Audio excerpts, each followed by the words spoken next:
ผู้สมัครเลือกตั้งสมาชิกสภาประชาชนนครหลวงจันทร์สุทธิหาเขตเลือกตั้งเมืองไซเสธาได้ลงเคลื่อนไหวโฆษณาหาเสียงและเสนอตัวต่อประชาชน8บ้านภายในเมืองดังกล่าว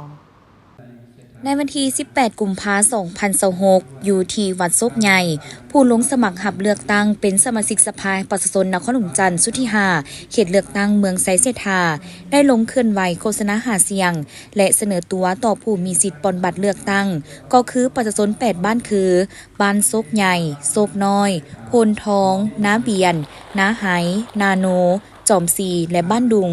ซึ่งมีกรรมการประจำพรรคเมืองนายบ้านและประชาชน8บ้านเข้าร่วมการลงโฆษณาหาเสียงและเสนอตัวในครั้งนี้สมาชิกสภาประชาชนนครหลวงจันทร์สุทธิหาเขตเลือกตั้งเมืองไซเสธาประกอบมี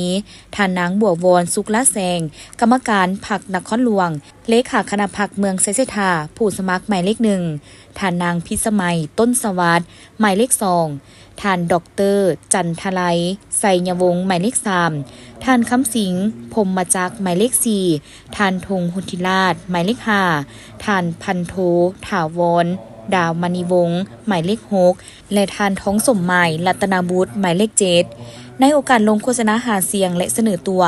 ผู้สมัครหับเลือกตั้งได้ผลัดเปลี่ยนกันผ่านชีวประวัติย่อและผลงานการเคลื่อนไหวที่โดดเด่นของตนในระยะผ่านมาเพื่อให้ประชาชนได้รับทราบพร้อมทั้งเสนอแผนการเคลื่อนไหวในการปฏิบัติหน้าที่การเมืองเมื่อได้รับความไว้วางใจเลือกตั้งให้เป็นสมาชิกสภาประชาชนนครหลวงจันทร์เพื่อเป็นตัวแทนแห่งสิทธิ์และผลประโยชน์ของประชาชนลาวบรรดาเผ่าพร้อมนี้ยังได้เรียกร้องให้ประชาชนจงไปใช้สิทธิ์เลือกตั้งเอาผู้แทนให้บรรลุตามคาดหมายที่วางไว้โดยตัดสินเลือกเอาบุคคลที่มีความรู้ความสามารถเข้าไปเฮ็ดหน้าที่เป็นตัวแทนให้แก่ประชาชนในสภาให้มีความเข้มแข็งบ่รวมว่าเฉพาะเพื่อพัฒนาเมืองไซเสธาให้ก้าวขึ้นสู่ความทันสมัยเทื่อละก้าว